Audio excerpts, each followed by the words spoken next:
Assalamu alaikum. Welcome to our online English class. Today we are going to study New Oxford Modern English Book 4. Take out your book, open unit number 2, meets a convict, page number 14. Chapter को हम लोगों ने read out कर लिया था. अब हम इसकी एक्सरसाइज सॉल्व करते हैं.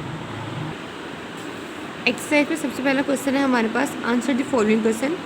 सवालात के जवाब दें. और first question is what was Pip's full name. Pip का पूरा नाम क्या था. My father's family name is Philip and my first name is Philip. So Pip का जो कंप्लीट नेम है वो है फिलिप. और next question is where did he live and with whom. वो कहाँ रहता था और किसके साथ रहता था. ही lived in a marshy area called the river a few miles from the sea. It's a village and he lived there with his sister Mrs. Georgi and wife of Georgi the blacksmith. Our next question is why did Pip start to cry in a graveyard one day. एक दिन जो है वो कुत्ते के पास खड़े हुए पिप जो है उसने रोना क्यों शुरू कर दिया. He suddenly realized that he was an orphan. That's why he began to cry.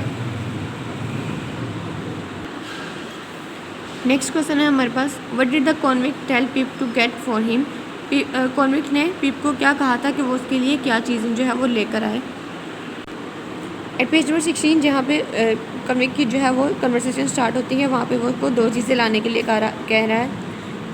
That he have to bring a file and a grub means some pieces of food for him. Last question है हमारे पास, where and when did the convict want to meet him again. यानी कि convict जो है वो पिप से कहाँ और किस वक्त जो है वो मिलना चाहता था. He want to meet him at the battery early in the morning. यानी कि वह किला के पास मिलना चाहता था और सुबह के वक्त. नेक्स्ट हमारे पास डिफ़िकल्ट क्वेश्चन है, सबसे पहले इसको डिस्कस करते हैं. व्हाट डिड द कन्विक्ट से एंड डू फ्राइटेंड पिप. यानी कि कन्विक्ट ने क्या कहा था जिसकी वजह से पिप जो है वो खौफजदा हो गया. सो यहाँ हमारे पास दो रीजंस हैं चैप्टर में जिसके बारे में उसका बताया गया था कि पिप जो है वो क्यों फ्राइटेंड हो गया था, यानी कि क्यों खौफजदा था उससे. One is he turn me upside down and emptied my pockets. यानी कि एक तो वो ये था कि जब वो उसको ऊपर नीचे बार बार घुमा रहा था और उसने उसकी पॉकेट्स हैं वो भी खाली कर दी थी. सो यहाँ पेज नंबर 16 पे उसने दोबारा कहा that I was dreadfully frightened and hope that he would not drop me. I clung to him with both hands. He tipped me backwards and rolled me round so the church seem to jump over its own weathercock. यानी कि यहाँ पे वो उसको पूरा बता रहा है कि वो क्यों खौफजदा हो गया था क्योंकि उसने उसको दोनों हाथों से पकड़ा हुआ था और उसको बार बार कभी आगे और पीछे की तरफ जो था वो घुमा कर फेंक रहा था. उसके बाद एक और रीज़न जो थी वो हमें पता चली थी यहाँ पे जब उसकी कन्वर्सेशन स्टार्ट हुई थी कन्विक्ट की. सो यहाँ उसने कहा था now I am not alone. यानी कि वो अकेला नहीं है. There is a young man hiding with me. यानी कि और भी एक नौजवान है जो उसके साथ वहाँ पे छुपा हुआ है. So these are the two things that frightened the Pip. Next question है हमारे पास, how do we know that a convict was cold and hungry. जैसे हमें किस तरह से पता चला जो कैदी था उसको सर्दी लगी हुई थी और वो भूखा भी था. सो यहाँ पे उसकी अपीयरेंस के बारे में बताया गया है. He was covered in scratches from nettles and stone. He limped shivered and glared and growled and his teeth chattered in his head as he seized me by the chin. So यहाँ पे उसकी description जहाँ पे वो बताई जा रही है वहाँ से हमें पता चल सकता है कि लिम्ड शिवर्ड ग्लेयर्ड एंड क्रोल्ड ये 4 वर्ड्स हैं जिससे हमें पता चल रहा है कि ही वॉज इन कोल्ड.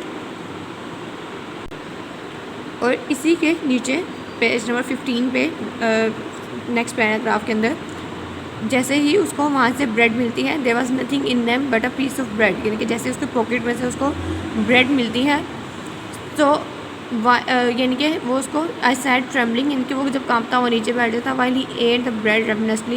यानी कि वो भूखों की तरह खाना जो है वो खाना शुरू कर देता है. It's mean the convict is hungry. Next question हमारे पास, the convict says that he is not alone. जैसे ही वो कैदी जो है वो कहता है कि वो अकेला नहीं है. And that he has a young man hiding with him. और कोई नौजवान जो है वो उसके साथ छुपा हुआ है. Do you think this is true? आपको लगता है कि क्या ये सच था? Why does he tells Pip this, यानी कि उसने पिप को ये क्यों बताया? So I think it's not true because he just want to afraid Pip by telling anybody about his encounter with the convict. सो वो ये नहीं चाहता था कि वो पिप जो है वो किसी को भी उसके इनकाउंटर के बारे में बताए जो भी उसने उसके कन्विक्ट के साथ बातचीत हुई, इसलिए उसने डराने के लिए एक यंग मैन जो उसके साथ छुपा हुआ था उसके बारे में झूठ बोला था।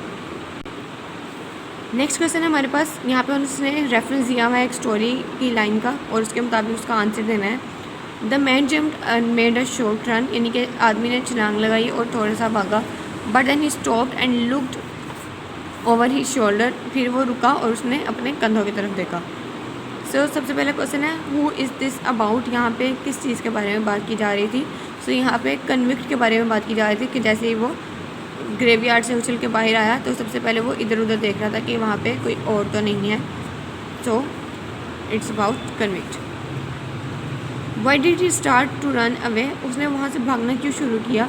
सो उसको यहाँ पे लग रहा था that his parents was nearby, that's why he wants to escape from there.